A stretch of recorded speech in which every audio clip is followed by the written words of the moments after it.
They're going on the Leshrac. They're bringing, they're trying to bring down these important targets. They're ignoring the Bane a lot. I mean, even Shaker, he has 0 deaths. He has not died a single time. This is a good stat for Yao. 6-0-11. Yeah. That's a really nice day. Misery. Oh, Fisher. He actually went. Oh, he actually Envy. Envy's He's got no blink. He's got well, he has blink. Yeah. He doesn't have a TP scroll at the moment.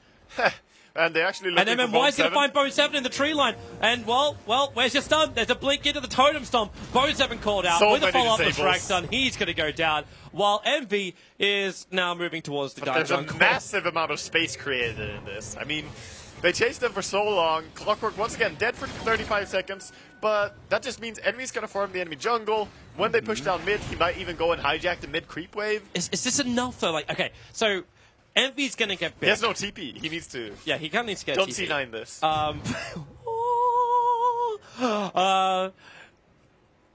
Okay, so Envy's going to get a lot of farm. But I'm not seeing it being enough to handle both a Gyro and an SF. Even with, like, a level 3 Laguna Blade Aghanims buffed up attack, it's still not enough. And then you throw, like, an Earthshaker on top of all of this, who could cause severe havoc for your entire team. And Earthshaker is actually building a BKB of all things. Envy has the tough choice now, actually. Like, when it comes to itemization here, there are so many things that he needs. I think he's going to have to farm one more item before he becomes really relevant. He's going to BKB? Yeah, he's going to go BKB now. He is thinking about the buyback, whether or not he wants to keep that, so he does keep it. But, yeah, as I was about to say, it's extremely hard to say BKB or go into the Basher or go Butterfly. Those 3 would be the ideal choices. The Basher would make a lot of sense, but at the same time, like, if he goes in for Abyssal Blade and this SF, well, I suppose the SF's also in a position where he's feeling pretty 6-slotted, so you're probably not going to see a Butterfly up from him anytime soon. It's just save the buyback and end the game. Yeah. But you're already up against a Butterfly and a Gyrocopter, so the rest of your team has to do the damage against him to kill him. Definitely. So this is probably the best choice, just going into the BKB first. But until he has a Basher on AM, he can't really bully one guy that hard. He can run after them, but there's not that good disables on the side of C9. Unless they steal Fisher with Misery. True. Cloud9, what's the battle they're up against? It's almost 13 to 14,000 net worth and just over 10k in the experience. It's not as bad as it was for LGD in the last game, but at the same time, winnable. There was definitely a couple of things in the draft that was working well for LGD in that last game. Yeah. Oh, looking at this Rubik, Misery might actually have an Aghanims in this game. He has 3,000 gold, Blink, 4-staff mana boots, and he keeps farming on the lane, so if he gets Aghanims, he can have a massive impact. Look at all the good spells he could steal. And Roche, of course, being taken here. Aegis over on the side of Gyrocopter. Leshrac picks up the cheese.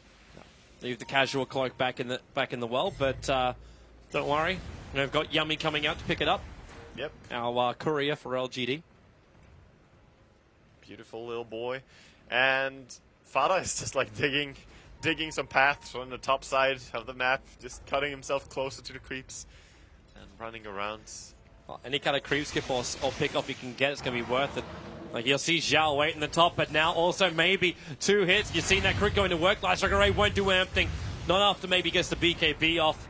So SF, free gold, and also that's a long time on the sideline for Alina, but her buyback's coming off cooldown in 15 seconds. So she can be back for another fight. Yeah, definitely. And 81 seconds. That is not great, actually. She's seen the reaction from C9. They're gonna force have to the bottom this. lane as much as you can. Oh, yeah. Push the top lane as much as you can, and then come back to defend. You know what's gonna happen when someone gets picked off with that. Oh, Envy! The Divine! He's skipping BKB and going for a Divine Rapier. He's pushing with it. Are they going to do it? They don't want to fight, they want to push. They can't do a base trade. They cannot do a base trade in this one. He doesn't want to fight, he doesn't have a TP. What? He No! We're C9ing this! Go! We're actually going in! He's going to take tower and go for the tier 4s. We're turning this into a base race. Or LGD just play the defense. They pull back. Yao, here comes your Laguna Blade. He's almost dying while they're still ravaging the bottom lane. Fader trying to run out. They've taken out bottom racks. Envy's going to go to work right now. LGD, where are your TPs? How are you coming back? Silas on the first TP out. It's actually a Rax for a Rax. And Bone7, there's his TP out. He'll be successful, and Envy actually gets away to safety. They buy space and get a trading racks. What is this? They buy space by buying a Divine. This is the most insane play. I have actually never seen that move before. There's some weird YOLO shit going on here, man.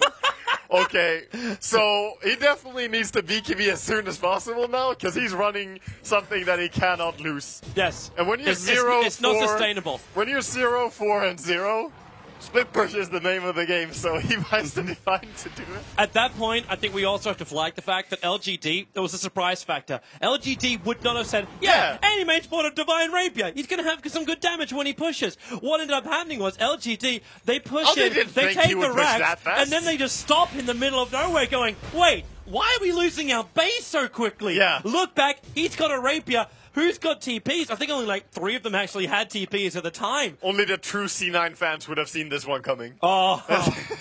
Like, I'm still trying to recover from this. What is this? So, the question to me is, what do you do? Next fight, you have to take it. You cannot split push again. He buys up the entire BKB. He doesn't even have room for a TP scroll. So, fighting this fight, now it's all down on this fight. It's an all-in.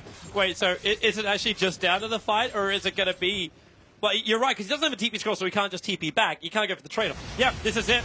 This is going to be the moment for C9, the test. They smoke up, so there's no vision for LGD to get that early advantage. The Netherward drop Bone 7, hook shot it in, but Xiaowei force up away at the same time. They pick up Sylar. Remember, he's got the Aegis plus the Satanic. Triggers the BKB to Laguna Blade. They're going to bring him down. He did not use Satanic, but he did use BKB. They've still got time to defend this one. Now Sylar, back to World of Living. They glimmer and force up him away to safety. So LGD get into a more comfortable position, but they burnt their Aegis, and Good what was lost? so far. Laguna was lost. That was it, and hook shot.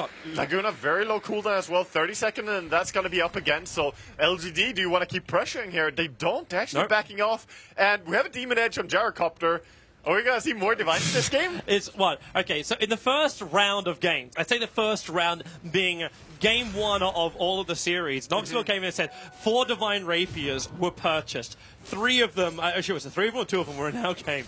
That was basically, we had the majority of them, and we've already got another one. Yeah, we're blessed with the C9 Divine games. It's almost a shame there's no predictions inside for the main events and the compendiums, or else everyone, actually, maybe it's a good thing, everyone will be crying right now. Yeah, magic ends here. Oh. The only time he has ever bought a Divine Rapier before was in a 201-minute epic game, the longest game ever, where they lost to Scary Faces. So you can say for the second time in the history of Dota. I mean, that was some 40-minute Divine Anti-Mage before BKB, before TP scroll, you know, like, that's some crazy play. Let's see what happens now, LGD. The smoke move. Everyone, 5-man smoke up. They have the way to get in through the mid, but they cannot get high ground vision. Sentry wards, observers are down, and Misery's also holding on to the gem of MMY. And 5.4k golds. Yes. I mean, why? Misery could buy so much right now, but he wants to have buyback very badly. No, he could even go for something like a Scythe of Vice at this point. He should go Aghanims. There are so many good spells. Like, he can steal spells from very, very, very far away. When you have Aghanims, it gives longer cast range, and it also reduces the cooldown to 2 seconds. So. Yeah. Going from 16 to 2-second cooldown on the spell steal, I mean, it makes a world of difference. Cloud9. It's not a Roshan attempt. He's not alive yet. This is a wait for LGD to walk up this staircase and then create death moment. Don't call it a comeback. Let's do it. They're backing up. That's all of LGD. It's a 5-minute, and they blink into him. Misery, 2 hits from maybe. BKB's expecting some kind of attack. Bone 7, a hook shot TP out. He'll be away to safety. Can we just highlight that that was a blind blink in with BKB? He knew perfectly that he was there. They saw them move into the jungle, yes, but he didn't know that he was on that hill right then and there. Yep. That was some play. Very nice by maybe just killing off Rubik immediately. The game sense.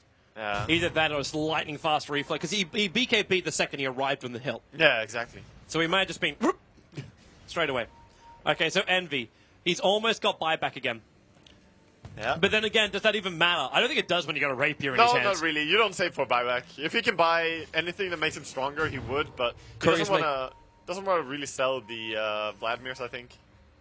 What's the courier doing? It's a point booster for Misery. Yep. Yeah. He needs the point booster for it. Oh, they're on the hunt. Oh, they saw it. That's the dire observer ward that was watching it, but they can't get into the tree line and kill him. Yep. It's going to get away safely. Okay, so at this point, Envy's next item. should he look to Boots of Travel? Like, is that actually the way to go? Because right now I'm seeing Cloud9 becoming massively claustrophobic. Yes.